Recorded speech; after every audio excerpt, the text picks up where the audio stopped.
listen to me, obviously. But you have come to listen to the Wags and Erica show, the Erica and Wags show. And the other speakers, of course. One of them isn't here yet, I'm sure. I did see him earlier. He must be on the way. In the case of Erica and Wags, given the amount of interest in the flipped classroom that emerged in the session that I was in just before the lunch break, I've actually asked them if they can perhaps get the full part of the presentation over a little quicker than they were planning, so there could be more time for questions. I hope that suits everybody here. No objections? Okay, good. Over to Wags and Erica with the flipped classroom. And if there's anything you want to know in more detail, ask us later. We're happy to share slides and all of that kind of stuff as well. My name's Erica Brady, for those of you that don't know me, and this is Peter Wagstaff, and we work together in the Department of Marketing teaching our large first year unit. I will go through the front stuff pretty quickly. We're going to talk, well, we've done the introductions, we're going to talk about philosophy, the room, teaching space, and most importantly, I think, for this presentation, is we're going to talk about impacts and outcomes. So I'm going to talk a bit about the background stuff fairly quickly, and then we'll get on to some of the really cool stuff. One of the other things that you'll see on the slides as I go through, when we get about a third of the way through, is call-out boxes which have got our most recent set-to comments from students. I'm not going to read them out loud, so feel free to read those while I'm talking about whatever I'm talking about, because we're quite excited about those comments. The flipped classroom, if you don't know what it is, go and have a look. Google it. It's out there. Have a look up. We're not going to talk in detail about what a flipped classroom is, but the basic idea is that you're getting students to do the didactic stuff pre-class in their own time, and that the stuff that happens within the classroom is interactive. You need flexible environments, and we'll talk about learning spaces, learning culture shift. We won't go into that. The intentional content we've just mentioned, and the educators, we move from being lecturers to facilitators and coaches. The learning environment, and here we particularly are talking about the in-class environment, is about a dynamic and social space where they participate. Visually, what does it look like going from this kind of lecture thing where someone's standing out the front and the students are looking at us, to this kind of environment where everybody's working together? And that is actually a photo out of one of our classrooms that we're running at the moment.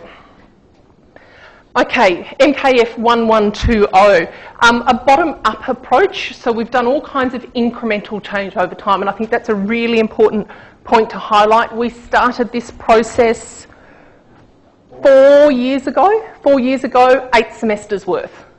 Okay, so this is not, it didn't happen overnight. All right, for 8 semesters worth of incremental change. The old approaches weren't working. We were down to attendance rates of below 30% in our lectures on our large unit. And then, of course, technology, which is Peter's strength, as well as being a good teacher, came about, and so it was fun to play with all that kind of stuff. Core first year unit compulsory for all business students, about 700 students enrolled a semester. Okay, of which only 20% will be majoring in marketing. So we're trying to convince accountants that they need to know about marketing. And people actually probably refer back to that majors issue when we look at some data later on. So that's the background stuff. The philosophy underpinning what we're doing with the flipping and what we want to talk about today. Encourage and reward pre-class learning and maximise student-centred active learning in class. So to talk about the pre-class and what we do. Moodle is highly structured. Okay, a lot of time and a lot of effort in the flipping, as much as the creation of the video content has gone into the design of Moodle. So we have weekly video, readings and resources, the lesson, the quiz, and what to expect in class. This is a screenshot of part of our Moodle site. You can see the introduction at the top. There's a welcome video that says, hi, thanks for coming, etc., etc. We talk to them about what's going to happen in the lesson. I'll go into detail about what the lesson is at the moment. Still on the same part of Moodle, so this is week by week we have this stuff. Then we have the readings and resources. We don't have a textbook. Everything's digitised online, freely available to the students. They can consume it wherever and whenever they want. All downloadable from the library, and thanks to the library for the help that they give us in doing that kind of stuff. We've curated the material, picked the best of everything that we do. So, the lessons, and lessons is a function within Moodle. So that's the thing you need to look for in Moodle, is the activity you want to create, if you want to do this, is a lesson. So 1 per week, we make them available the Friday of the previous week. Classes, because the actual timetabling, we were really lucky with timetabling, the classes ran from Wednesday to Friday. So at the end of that week, we would release the content for the following week. Students had 4 or 5 days to consume it before they came into class. 6 to 7 videos per what used to be a 2-hour lecture, about 10 minutes each. So the total content time is reduced, links to the readings, and then self-check questions. And as you can see, I talk fast and the students like being able to replay it. Okay, this is what a lesson looks like, and this is where I talk about the structure. So this is what we're doing, hello, this is where we're up to, blah, blah, blah, blah, blah. Click the button when you're ready to proceed, and here's the progress bar that shows you where you're up to. The lesson itself comes in the form of a video. You can see where we've embedded the reading there. Again, the readings are embedded in all kinds of places, which is a bit tricky if you update them, because you've got to remember to update them all over the place. And we're not going to play the video, but if anyone wants to see one, let us know. And here, there is the 8 to 10 minutes of a piece of content. After they've consumed that piece of content and clicked on the next button, or they can go back, etc., then they have the quizzes. And this is where the formative, encourage and rewarding the activity is built in. This is actually just a no marks self-check question that's embedded after every little 7 to 10 minute snapshot. At the end of all of that, we then have another 4 marks quiz that has 5 questions, 5 multiple choice questions that count towards the marks for the unit. And the students have to do that. It actually cuts off each week. And they actually have to do it before the face-to-face classes for the week commence. And then once that time's passed, they can't do it. They can come back and do the self-check stuff, and they can come back and watch the videos whenever they want, but they can't do the 4 marks piece of assessment after the class times have started. So that was a really brief snapshot of pre-class. In class, I'm going to talk about space and a couple of things we did. We redesigned the classroom, and thanks to the faculty for supporting us in doing this. We had tables of 7. We had screens placed all around the room. There is no front to this classroom. Okay, students walked in and went, where's the teacher going to be? Where do I sit? We're going to be everywhere. Excellent question. 7 students, 1 staff member. No, sorry, we didn't have, so there was always a space at the table for the staff member to sit. Yeah, that was a really important part of it. So, that was the room. This is what it actually looks like. There's our students working in the groups. The tutor is in that photo, but we don't have time to play Spot the Tutor. This is the students working on some of the activities within class. The room's been further redeveloped. We've got better screens than that now. I'll just give you 20 seconds to just read that.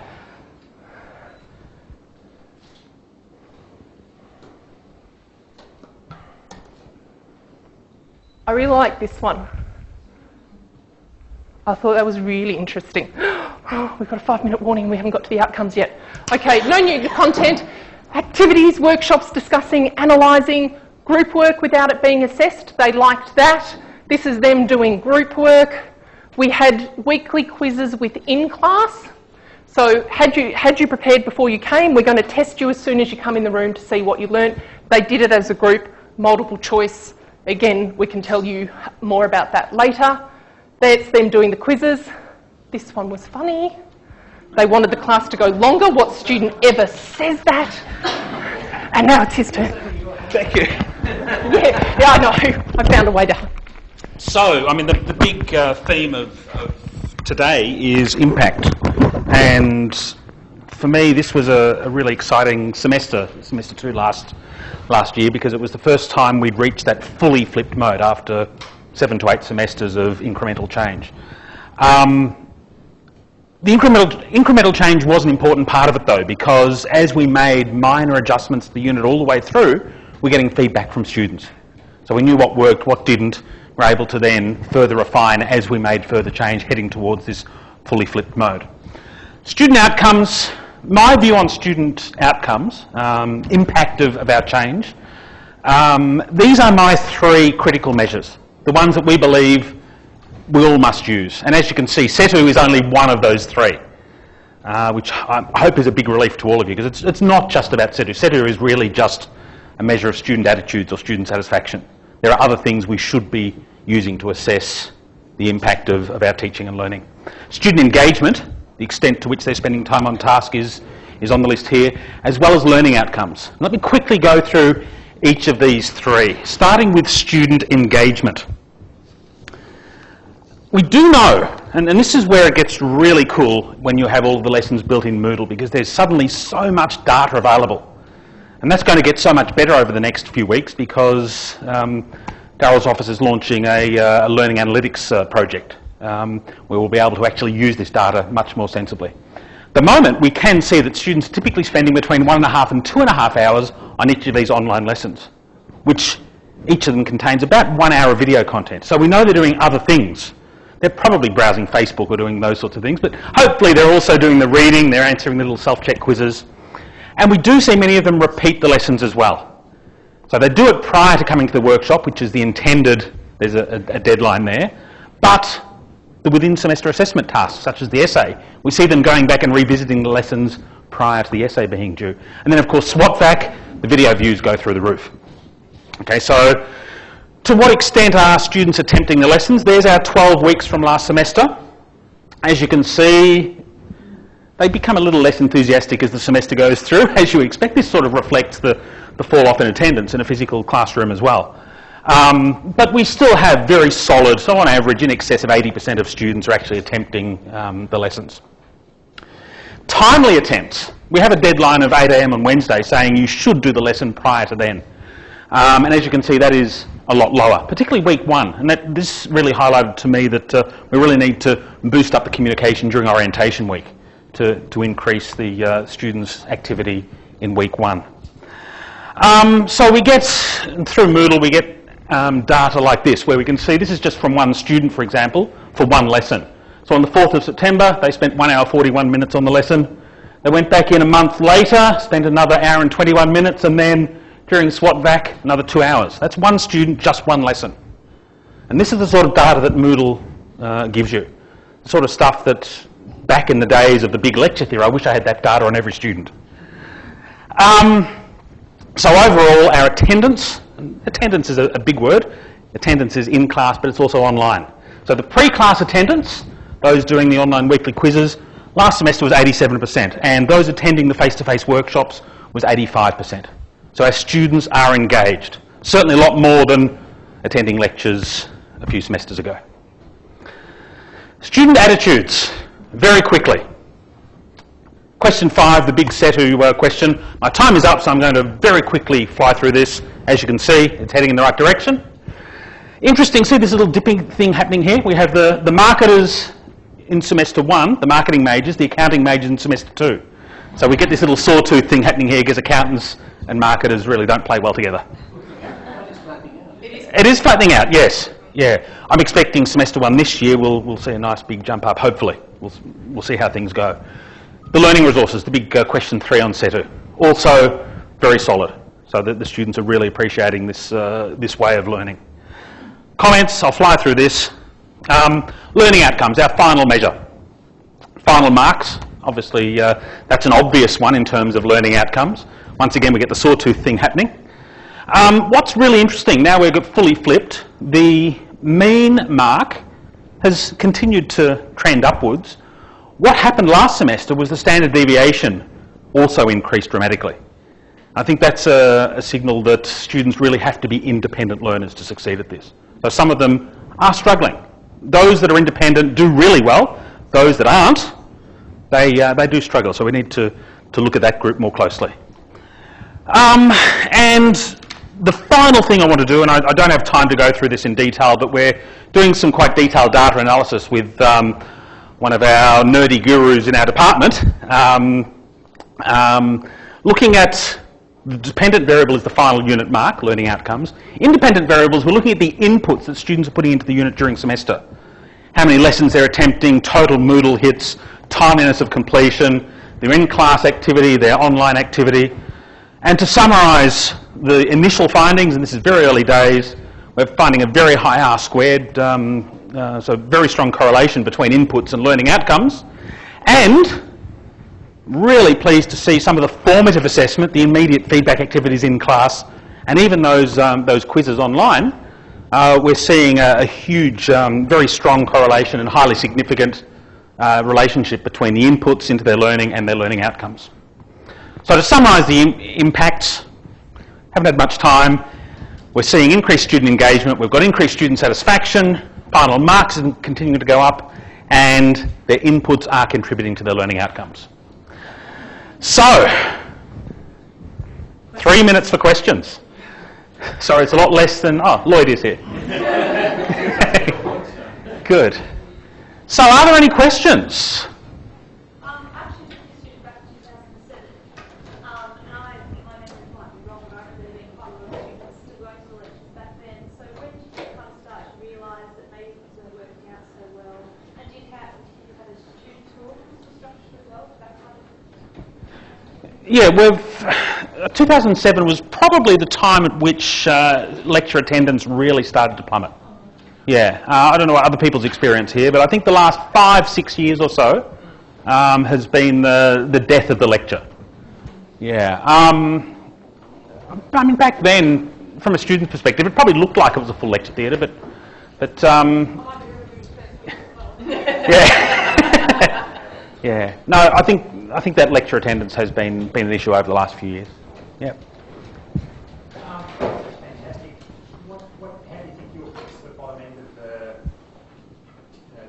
distribution? I think communication's a large part of it, setting expectations much more clearly up front. I think also, I suspect that the cohorts coming into university now are going to be more, firstly tech savvy, they'll have expectations there's going to be more online content. You've got to remember that this is semester 2 that we've just had, and they'd already had a semester prior to coming to marketing of traditional lecture, tutorial and other units. So I'm looking forward to seeing what happens in semester 1 where they're coming in with a clean slate and no expectations as to what university is about. That said, our fail rate is still probably below the faculty average for a first year unit. Yes.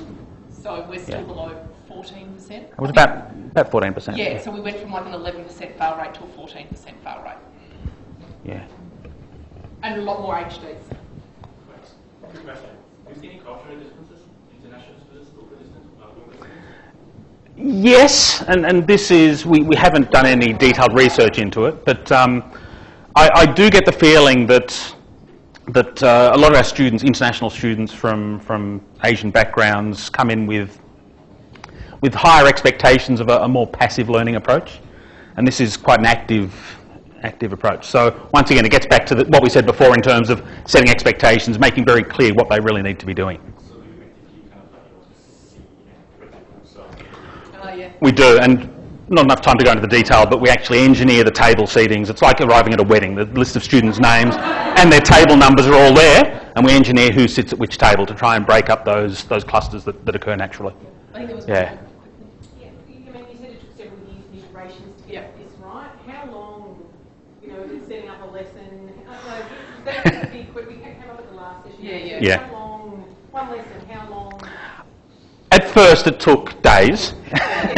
Yes, I'm now at the point, and I use Camtasia to record the videos. I'm now at the point where I can start recording a lesson, converting a traditional lecture on a Friday afternoon, and it's online and done before I go home Friday night. So I can do it it's still a long, late night, but it's a day's work. And again, when we started recording, we'd take 3 or 4 takes to do it. Now we just talk and it's done. Do you write a script when you record? No. We don't do scripts. The other thing that I'd say to time, it's almost like having the first time you do it, particularly building the lesson stuff, because the actual lesson bit takes a while because you've actually got to go back to go, what's the learning outcome? How are we structuring it? Because what we found is that when you've got a 2-hour lecture to flap around and do this, and I meant to say that, because we're doing these little bite-sized pieces, you don't have that, so you actually have to think through your structure really carefully. But again, once it's all built, then updating a quiz question is as fast as it would be to rewrite a tube question. Yeah. The initial setup is quite big, and there is a learning curve with the technology. And the worst thing would be to write a script. It needs to be conversational. Otherwise, it's just so boring to watch a video that's someone just reading. Just like student presentations. Yes, exactly. But we can talk, we can answer questions. Sorry, our time is up. Are available for discussion afterwards.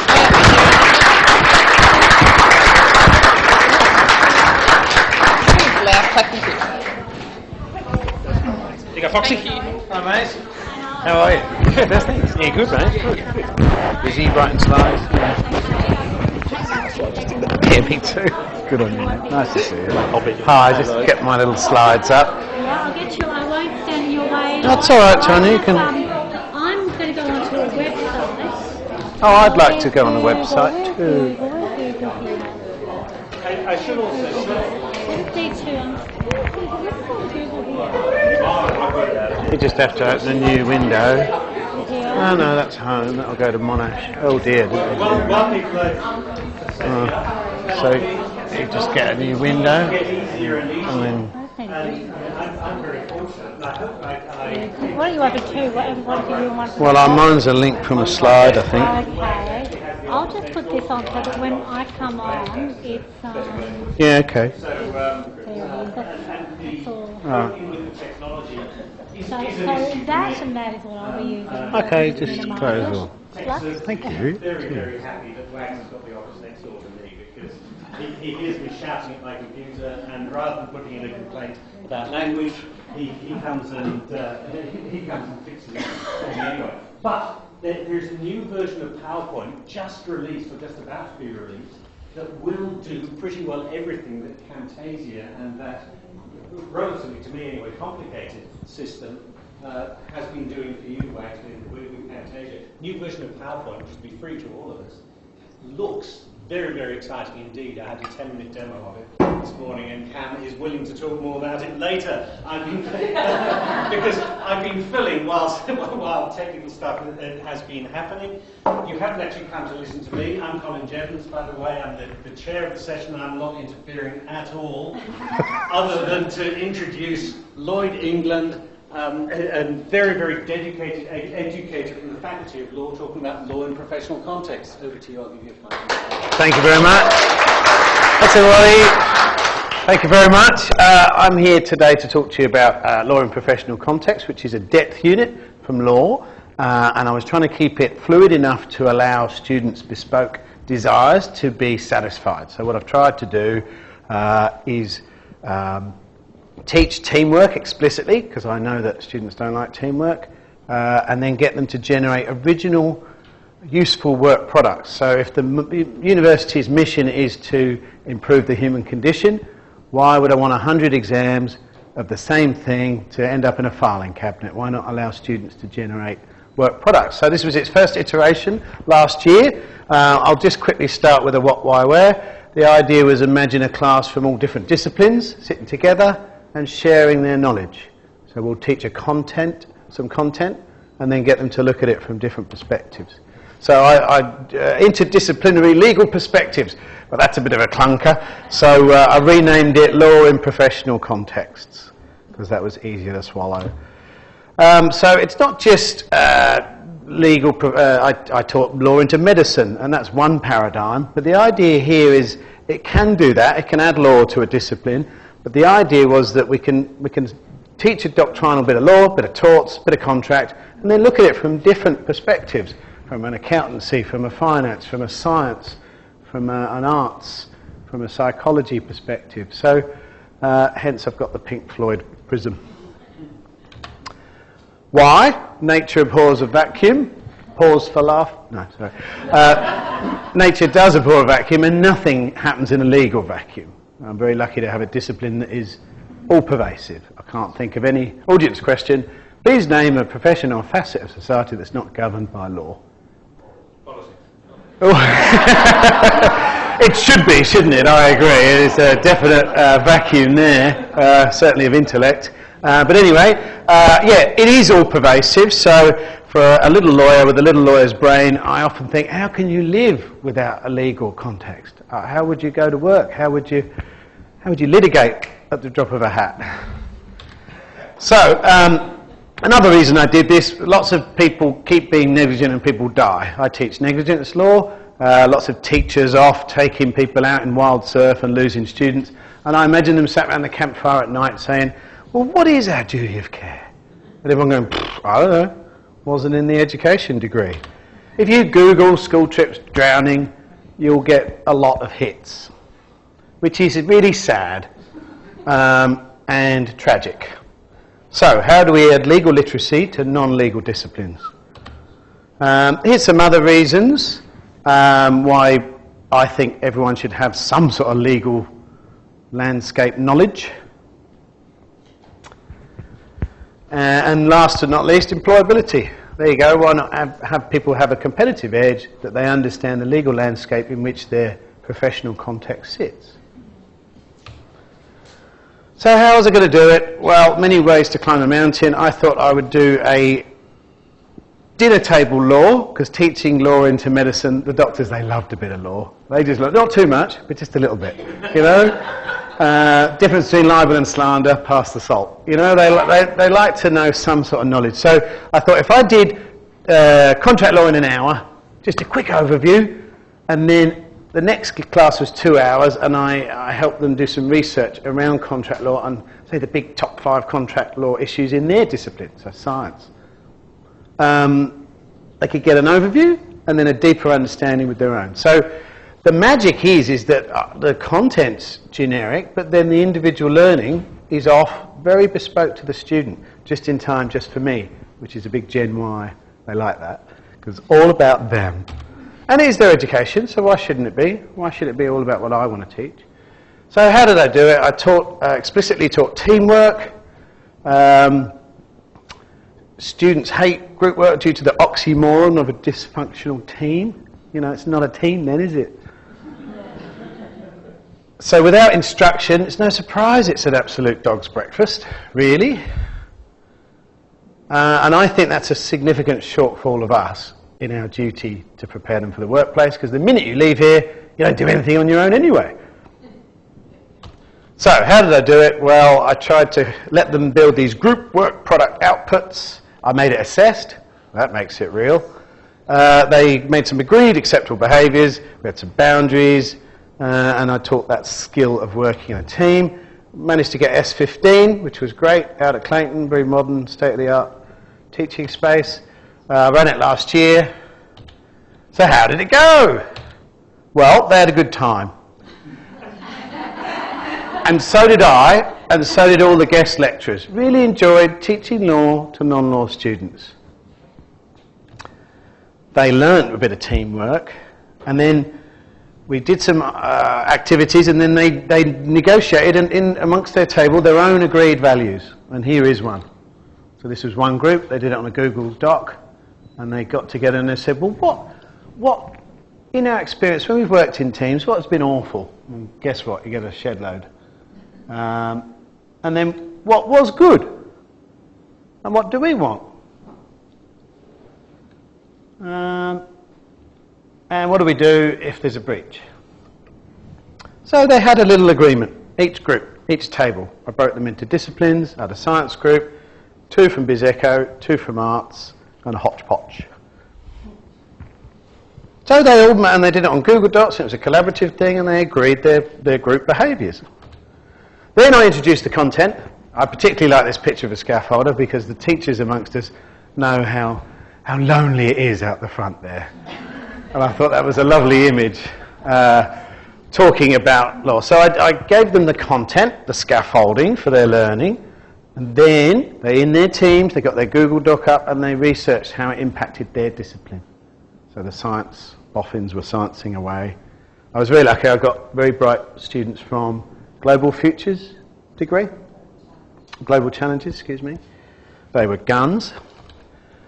Then, once we'd been through a few weeks, we did contract, we did torts, we did some ethics, we did cybercrime, we did intellectual property, we just did some dinner party topics of law, and then they started nutting out, well, what interests them, and what are they going to create? They've got to generate a work product. And I helped them, guide them that a little bit in the tables, only 5 tables, plenty of time. Once they'd built their work product, they had to stand up and do public speaking. No! And I videoed it, and I marked it, and I gave out rubrics, and the peers marked it, their peers. So it was a very fluid thing. And then they had to do a personal research paper. And by now they've got to know lots of areas of law, and they've researched a group project, so they came to me, and I asked them to hand in so this is formative feedback. I handed in a draft bibliography and a guide. I'm like, oh, you might want to put some law in that. Or, yeah, that's not bad, but maybe you're going too wide. You're never going to get that in 5,000 words. You need to bring it in. So I just helped guide so I didn't have to mark nonsense. So what happened? I don't know if this will work. Should do. Well, one group built this. It's a website on security. And this is their group product. A society will be judged on the basis of how it treats its weakest members. So, it goes into negligence, indigenous deaths in custody. I mean, just beautiful work, really, and not guided by me particularly. They've all gone on and explored that. So, negligence in drug use, needle syringes, what can be done? Oh, Switzerland, Spain, Germany, they're sorting it out. Australia counselling. So my first website, now how nice, rather than 52 exams of the same content. And then this one is on bouncers, so they've had a look at the law, who's regulating the bouncers at the nightclubs, and what are they allowed to do, and use of force, and what's litigation, and hang on a minute, what about those jokers at the police station, at the PSOs at the train stations? They're a separate category of controllers. So, you know, really useful content for society. So I was pleased with this, my first website, policing and schools. You know, interesting and good to know about school security and what is the duty of care and who breaches it. And so I was rather happy with that as a group work product. Oh, sorry.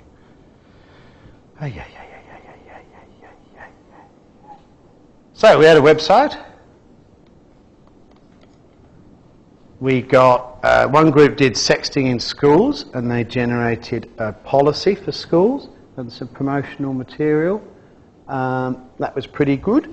I've actually brought in, I didn't know how best to do this, but I've brought in some of the stuff that they produced. Another group came up with this, which is like a booklet. So this was only at the end of last year. So they've generated this, Educating Victoria, so I don't know how to best disseminate that around schools, but really quite a would you remember Peter Doulis last year sued the government for being bullied in the workplace and got a shed load of cash to try and put him back to where he should have been. And here's them unpacking the tort negligence, which is actually quite tricky. This can take 12 weeks to teach, and they've managed to nut it out in a couple of pages, you know. That's me out of a job. Thanks, Colin. You know, but these are really complex things, actions to avoid for schools. So whether I distribute this through the Victorian Institute of Teaching, I don't know. Teaching is stressful. There's Peter there. Recent reforms and some support. I mean, what a lovely product to generate from doing a unit. I think that's marvellous. My BizEcho boffins did internet banking and fraud and security. So they're all about phishing and mules. I'm learning lots. See, I'm marking. What the hell's that? You know, and that's good for me because I am Cora and Paro. I don't want to do the same thing over and over, year after year. I'll retire. You know, prevention of phishing mules. All these jobs that sound too good to be true. Well, they are. They're just money laundering. Who knew? Well, another group built this. This is workplace harassment. This could be up in every canteen all around Australia, and a little booklet on what is harassment, what can you do, and what should you do, and just mind-blowing, really, for students. So I guess my message is, oh, this was good. My science boffins got together and wrote a research article. 8,000 words. So me and the science, Rowan Brooks, she's going to do the science here, I'm going to do the law, and we're trying to get it published for them. You know, and they can actually generate a piece of academic output. These are not year 12s we're dealing with, these are articulate, intelligent tertiary students, and I think if we loosen the control and allow their creativity and ability. We've got a scaffold, we've got to manage, we've got to own that bit. But if we allow them to generate their own creativity and products, this is what you get. Quite incredible. And what did I get? Oh, I got good unit evaluations. So they enjoyed it, makes me look better. I learnt some stuff. Up the faculty average up. I bumped the faculty average up, thank you, Joe. Well, I dragged my colleagues with me. Come on. And, you know, it was really satisfying to teach and to learn with them. And the essays, don't get me started. They're probably meant to be in a vault and I'm breaching all sorts, but here they are. And my gosh, personhood, the state of animal rights in the 21st century, reasonable force within the profession of policing, indigenous deaths in custody. I mean, just beautiful work that I would never be able to generate 50 essay titles like that. And why should I have to? So yeah, that's what I'm doing. And I said, so what I suggest, my idea is to perhaps be less dictatorial about assessments. You're going to have to guide and manage, but allow student creativity for your own sanity during marking, and to allow their creativity and productivity. Thank you very much.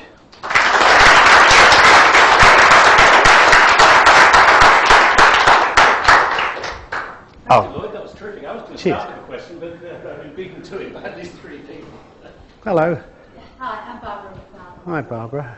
I'm an education designer in the MU-OLT. Did you specify what sort of outcome you wanted? You know, because some of them produced posters, some produced books, some did essays. Did you say, please produce a poster on this, or did you just say... I said you need to generate a group work product of benefit to the wider community. And then how I marked it was they had to put in 1,500 words of their own contribution, just to make sure there were no freeloaders.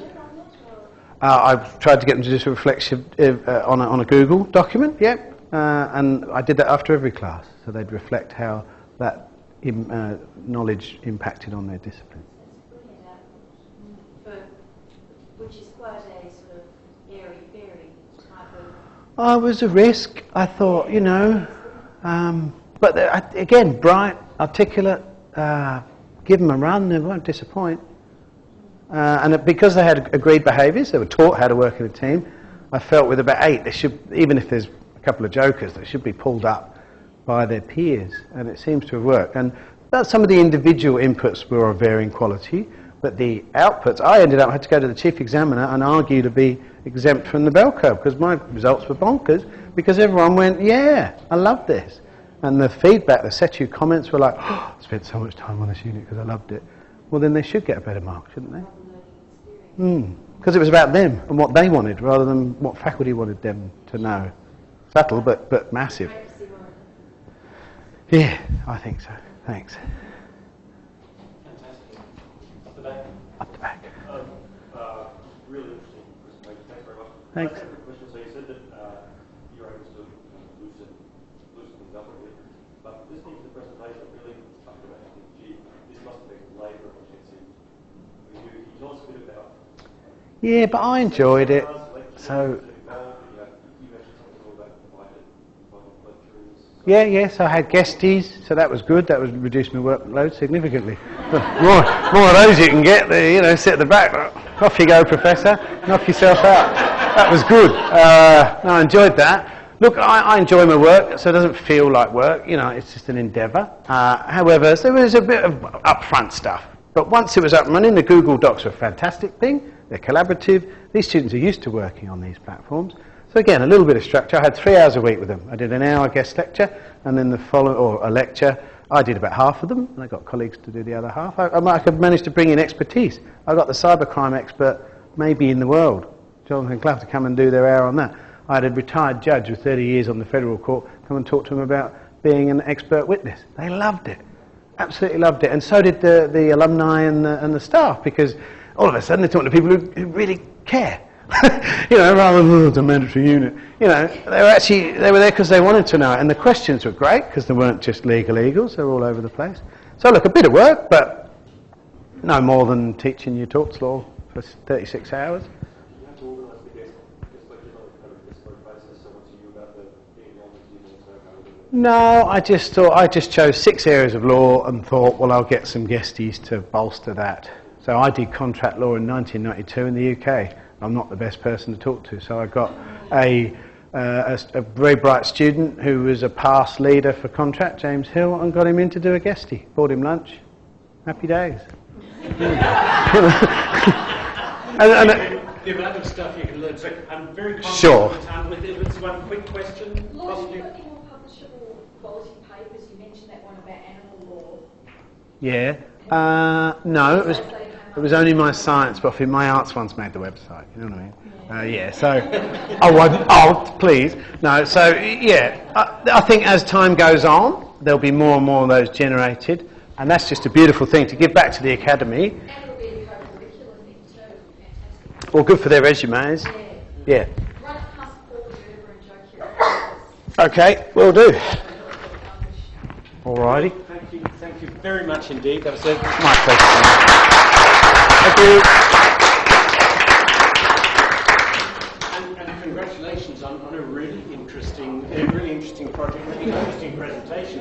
I was actually drawing links between what you're doing, giving some of the best students in the world, giving them the authority to do the work they do, to what we heard about first up this morning with those students who are in prison.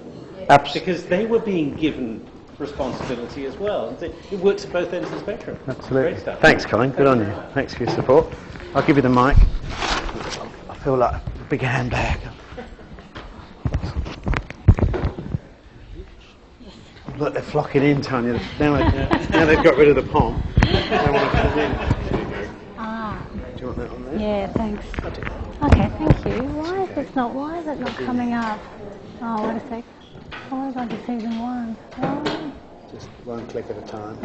yeah. Do you need the videos? Absolutely. Okay. One of the other things Why that is is his ability to quote the university motto Oh dear. without They're not flinching. coming in. So, Why are they not Angkor coming and up? Para, usually that's something that I just Why are they notice not coming up? myself. Maybe I need to go on to Another. another. Well, that's like how to So learn. we'll search here. You want to go have you Isn't it great? got Yeah, I'm brilliant. Yeah, no, it's a freestanding website. Thank you. You come for one thing. It's not coming up. Having learned something you simply weren't expecting. But something we are expecting. Oh no, like technology it's to we're work. having a bit of a technological. Wax, could you I help us? need to go on to season Tech 1. support, please. Put in a call to tech support 3231. Oh, I'll just have to talk if I can't get them up. Which is We've got a website here. We're just trying to launch that video. Are you in Internet Explorer? no, we've now gone into Mozilla. Yeah, we were in Explorer. So we need to go on to season 1, and then there should be a menu. Season 1. Okay, thank you, Wags. As ever, it is actually the sound of his voice. I have incontrovertible evidence. The sound of Wags' voice. Computers, they can just, it works for me too. Last but very much not least, Tanya Penovic on... Have you got that right?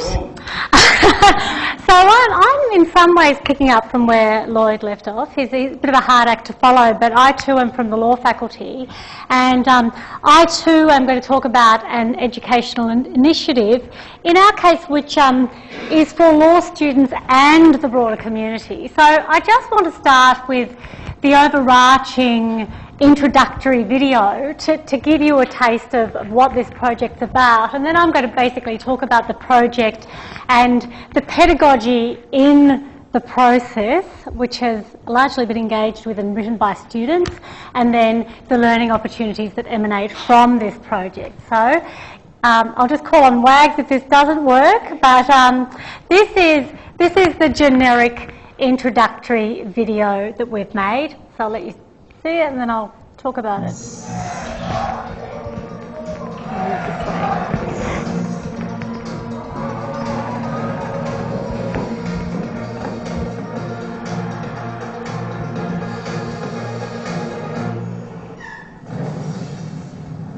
There are plenty of things we need in this world. No, we're not talking about that 5-ply extra soft toilet paper or that activated almond milk at that new cafe you keep banging on about to your friends. No. We're talking about things we need to live a dignified life. We're talking about human rights. These are the rights we're born with, no matter who you are or where you come from. Hello. Every person has them. Human rights are recognised in international law. They're listed in a bunch of UN documents. And many countries have their own laws to protect human rights. So what are these rights? Many of us know there's a human right to food, shelter, security, expression and more. But what about a right to a healthy environment? A right to marriage equality? A right to asylum? Are these human rights?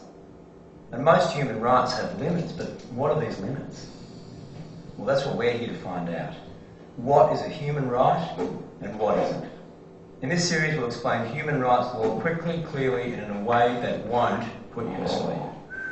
So watch on and ask yourself, have you got that right? Okay, so 3 minutes long. Okay, I will now talk about the project, which is a series of, we're hoping to make about 30 of them, short videos, approximately 3 minutes, and they're aimed at empowering the viewer with knowledge in quick, clear and engaging terms. So what the staff at the Caston Centre, which is one of the 3 research centres within the law faculty, have been trying to do for some time is to find creative ways to harness new media to engage and educate a broad range of people around human rights. So if you look at our website, there's Twitter, there's Facebook. I don't engage with any of that. There are enough of us at the Caston Centre that some are obsessive about social media and some of us just don't do Facebook and Twitter because we just don't. There's also a blog, and so we write short pieces and have them published on the blog, and we have regular guest speakers at public events, and we tend to video record them and place them on YouTube. So these are all ways that we've engaged the public, and perhaps the logical next step was to actually develop our own resources to make human rights easier to understand. So I'd just first like to discuss the format. In the first 2 seasons of these videos, each season being 5 videos each, we've taken a sketch comedy approach, and so we use humorous or bizarre settings to engage the audience to provide the context to the question that is then addressed. You know, is there a right to marriage equality? What is your right to privacy? Do you have a right to die? Is there a human right to legal aid? So these ridiculous situations basically provide the context for the question, and then we have the straight academic bit, drawing on our research, providing a factual account of the right in question. And so you know, to give you an example, we have accounts of the ridiculous, and I'd encourage you to see the marriage equality one if I don't have time to show you, but it's just such a simple idea. Gay marriage is allowed, and it unleashes a series of apocalyptic events. You know, and then, you know, we have the sort of fake news story, and then we have the academic, in this case it's Paula Gerber giving a factual account of non-discrimination in the context of marriage equality. So they're all basically sketch comedy situations leading to education about the right in question. In the next season, we're going to take quite an ambitious approach. We're going to try a fake news approach, so like The Daily Show, which hitherto had the delightful John Stewart, or last week tonight. We're going to take that approach, so it's going to have to be quite rigorously scripted.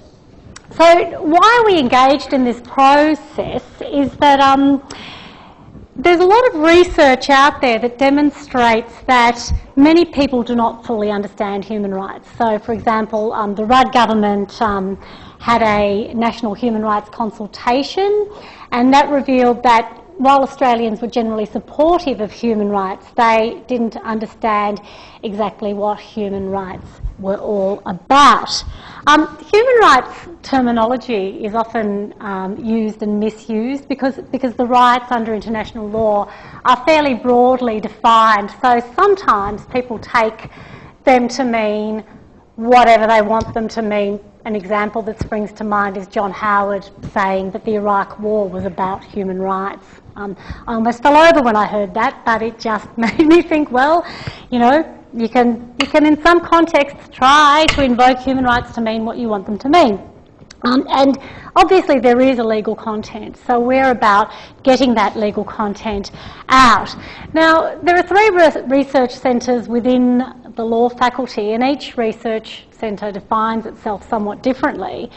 The Caston Centre is interested in promoting human rights and participating in public debates and increasing the understanding of human rights within Monash and in the broader community. So, in addition to research, student teaching, policy work, we do a lot of policy work, submissions to government, we're involved in public education. So we're involved in the education of government officials under contract and educating the public through public fora and an annual conference. So empowering people to better understand human rights is a central part of the Caston Centre's mission. And these films seek to broaden general knowledge about the content of human rights. So basically, if you want to educate yourself about human rights, whether you're a student within the faculty or not, you can go to these videos. Now, what do you want to see? Do you want to see marriage equality, surveillance, or euthanasia? Which one? Surveillance. Okay, so this lady is an actress. Her name's Nicolette Minster, and she's on some program that's on ABC2 at the moment. She, like just about everyone else involved in this project, did it pro bono. In fact, virtually the only outfit that has charged us is Monash University for the hire of the studio in Marta next door, even though the private studios let us use their space for free. But just a little gripe there. Yes, it's a bit wrong, but there you go. It's let's put this one on. So there's a common theme emanating from the first video.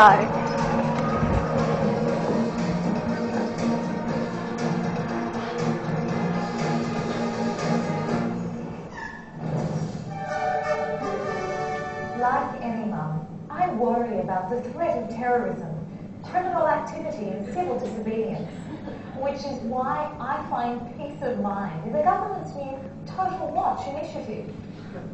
To make sure that you're kept out of harm's way, authorised government employees are questioning your neighbours, reading your emails, bugging your home. And the best bit? It's completely free. No commitment, no payment. The program simply uses funds collected by your taxes. Who needs Twitter followers when the government's following your every move? Thanks to the fast-working, active agents in Total Watch, the government have these criminals under control. All day, every day, serious security threats like terrorism are being prevented. I'm sure that my kids will grow up in a safe and obedient neighbourhood. Total Watch. If you don't like it, then you've got something to hide. Don't have ads like that yet. But there is an extraordinary level of mass surveillance in the world. So how does this all fit with our human right to privacy? Like real-life surveillance, such as the NSA in the United States, Total Watch justifies its program by saying that it keeps us safe. And sure, everyone wants to be safe. and there is a human right to security of the person. The right to privacy can be limited. Any interference with privacy by the government must be authorised by law and must be proportionate. That means it must be reasonably necessary to achieve a legitimate aim.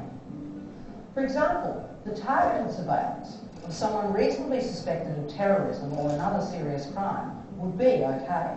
But the mass indiscriminate surveillance and the scooping up of data, that goes too far. Programs like Total Watch are a breach of the right to privacy. The side effects include gross infringements of your human rights, the loss of privacy, the slow but inevitable decline from a democratic society into a totalitarian police act.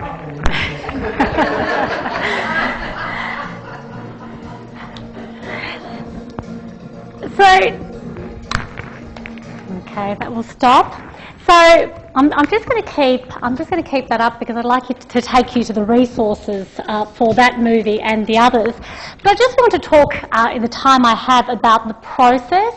So once it was decided that we wanted to undertake this initiative, we obtained funding from a number of sources, including Paul Newman's own foundation, Tomato Sauce Foundation. May he rest in peace. And the Victorian Law Foundation and the Nordia Foundation. So we got about $70,000 all up for the films to be made. We then selected the topics to be considered, and after hearing Brendan this morning, I'm thinking about agitating for one on the right to education, because that's not one that's really come up, but I think we could do lots with that. And then we engage students in the process as part of the learning process to do with these films. So we got graduate and undergraduate students from law and from media, from journalism, and they were engaged in the process of writing these amusing scripts, subject to input and supervision from us. So we'd have a range of meetings. I'm out of time. I've got 1 minute. Okay, I'm going to be really quick. Okay, so basically the students were engaged in the writing subject to supervision, and that was sort of a learning process for everyone, because the students worked collaboratively, they honed in on the topic they had to think about, they sometimes weren't direct enough to contextualise the topic under consideration, so we had to redraw. And so they found it to be a valuable learning experience, as did we. So I've made a couple of these films. I've done the academic bit that we call the boring bit as opposed to the funny bit. And it's actually quite a discipline to do the green screen recording and to create the animation as well, which we did. Now, there are a number of unexpected aspects of the process, and that is the amount of pro bono assistance that we got from just about everyone, apart from Monash and the animators who we had to pay for those animations. We had to re-record some of the films because aspects of it didn't work out right, and I will finish up. And perhaps the most shocking aspect of it all was that the one we did on legal aid, the film we did on legal aid, was released, and then about 3 days later we had to pull it because the actor who played the judge was charged with 103 child sex offences. And it was, thank goodness it happened quickly. It was like, whoa, okay, so it's temporarily unavailable, as you'll see online, but the whole thing's been re-recorded. So in terms of the learning opportunities, I mean, obviously there are learning opportunities in the process of making these films. In terms of the end product, there's a myriad of learning opportunities. So not only can we use them in classes in law as an introduction to a topic and, you know, across other faculties, but for example, the movie on Snowden, Citizen 4, was launched at Cinema Nova the other night. One of our Custom Centre associates introduced that and showed that movie that you just saw as an introduction to Citizen 4, and that went down really well with the audience. So it was kind of, you know, an introductory discussion on some of the human rights in question that arise with that documentary. Now, in terms of the end product, it also has. The next session is actually starting now. It's 2:30. Oh, is it? Okay, well, I'll close up. I'm sorry, I thought it was 2:45. 2:30. 2:30. Okay, thank you for your time.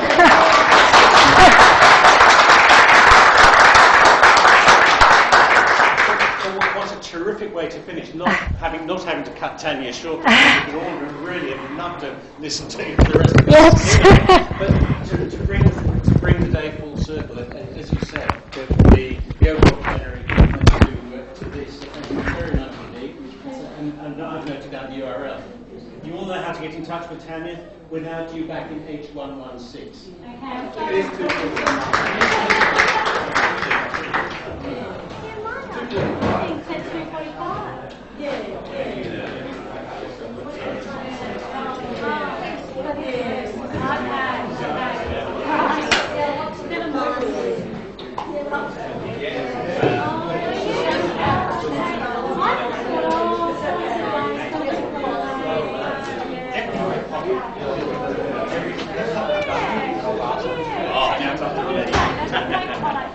Making all the changes.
Well, it's something that I'm thinking we might need to do. What we would do is a presentation on the right to education, which is supply and education. Not absolutely unlimited. It's also an international coverage. It's any investigation. And then SoundCloud worked.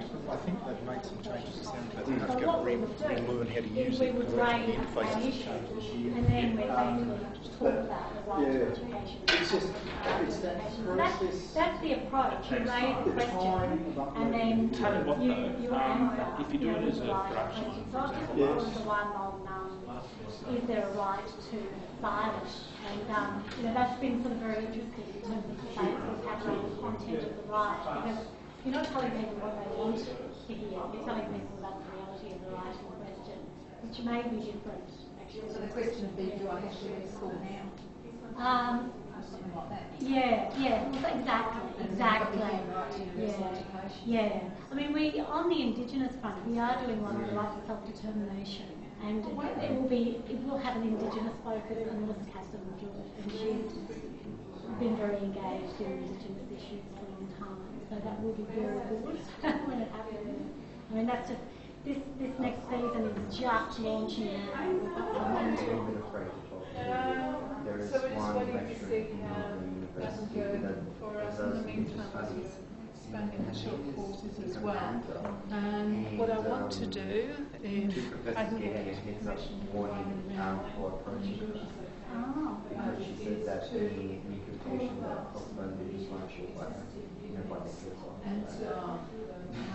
well, this is something we'll take a long time to talk about.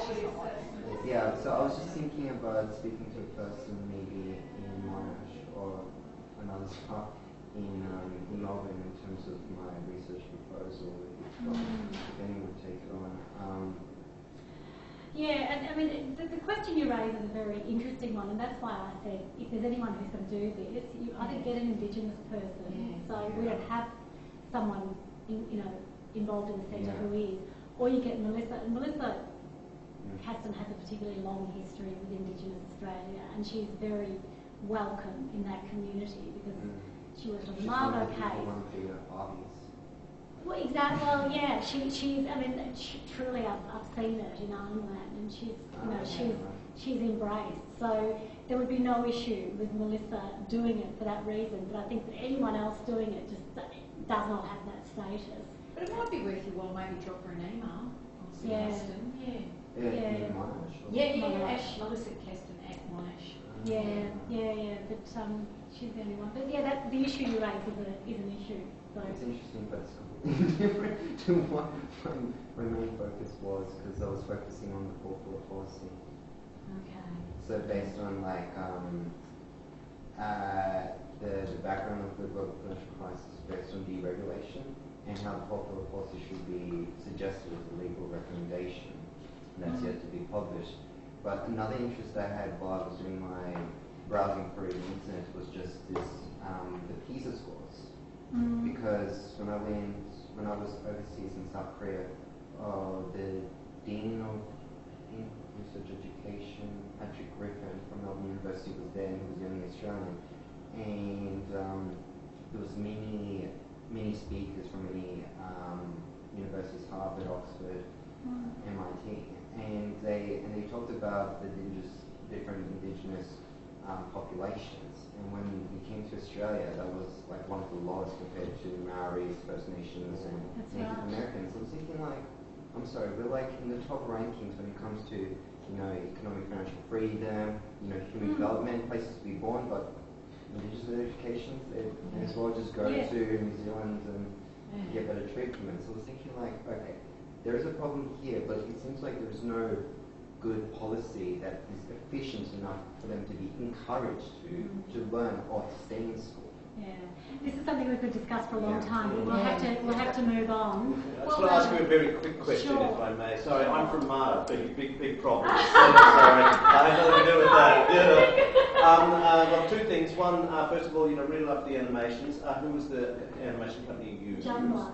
Okay, and secondly, I'm a motion graphics lecturer there, and we create a lot of stuff. So if there's something else that you need done, that may involve students, then that's something that you may be able to keep in mind. Obviously, I like students to get paid for their work, obviously, but if we're doing it for NGOs or other, rights organisations. Yeah, well, we've done doing things for Shine for Kids at the moment. They're the ones who deal with kids who come out of jail, and we're also working with Ally Network. But if that's something that might be interesting for you, there are a lot of sort of very skilled people who have just, given us their time because they want to be involved. So Robert Ford Hall, he's the sort of creative director, and he's been working closely with us. And apparently he's got a very long career in television, and he's so professional. These kind of things they're good kind of like social engagement for design houses. They're doing that kind of thing. But there's still, doing the animation, there's lots of people who say, hey, look, that's still going to pay the rent. But that was pretty well directed too, I must say. Oh, good. Jungle we are paying. So we're paying them, we're paying a couple of the young people who are involved in creating, but Ford Hall doesn't want to be paid. And so that woman, Nicola Minster, she's a serious actress. She wants to do it, she was happy to do it for free. So we've had a lot of that, and that's been really helpful. So it enabled us to do it. So thank you. Well, Tanya, if you're interested, I'll send you my details via an email.